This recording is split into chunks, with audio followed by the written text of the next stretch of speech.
The things never end well, you know, as we all know in the world of show business, simply because when you think about it, these people set out to sort of put the record straight, you know. It's when they do the very big interview, isn't it? Or the tell-all book. Yes, I'm talking to you, Prince Harry.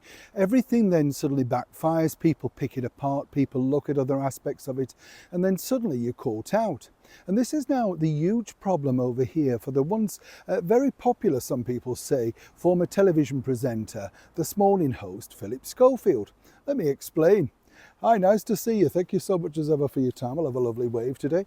Are you feeling all right? I'm not bad, thank you. It's always nice to have your company. And welcome one and all brand new subscribers. As I said very quickly, dangerous territory this, because this thing that Philip appeared on, Castaway, was supposed to be the thing where he set the record straight, all that sort of stuff. Failing, of course, to mention that currently the person speaking on camera supporting him wasn't just his daughter, but in fact also now his manager stroke PR person. So again, you know, he left himself wide open there.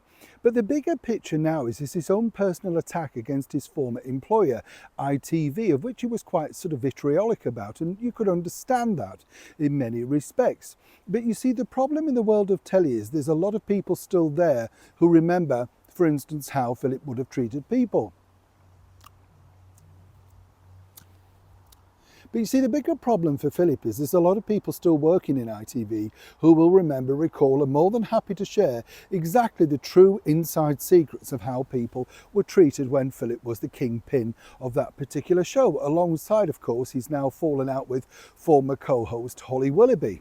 Now, the problem is that Philip was very sort of, how shall we say, not exactly down the middle with his attack. And now, according to a very well-placed source over at the commercial channel, they're considering their options about actually making a documentary themselves, responding to some of the more outlandish claims. As ever, we have to say allegedly, but this is where it's at. They may make it via a production company and give it to another channel. This is how these things work. And apparently there's so many people willing to go on camera to set the record straight, because a lot of people had a very difficult time during his tenure. Now, in his defense, of course, you might say, well, this was his opportunity to tell his side of the story. He claims that he knows nobody will want him in TV, but that's not truly the case. He believes that, well, eventually somebody will give him a booking, and then, in his mind, he feels he can start the comeback. Now, what is very difficult in these sort of situations is the whole brand of This Morning still has not shaken off the very disrespectful image that Philip left, the stain on the brand. Doesn't matter how many times you change your presenters, whether Alison Hammond, Dermot O'Leary, it's always Holly and Phil, and they've yet to remove that. By telling their side of the story, particularly by the things about Qgate, where allegedly Holly and Phil totally disrespected, the memory of our late and beautiful monarch Queen Elizabeth by Q jumping, which escalated into a major crisis. Well, they feel they can get their version of events over.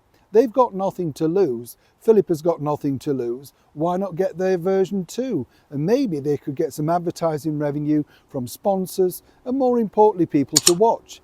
It didn't exactly set the ratings on fire for Philip Schofield on Channel 4, but a more juicier behind-the-scenes story from the people that lived through it, ITV believe it just may.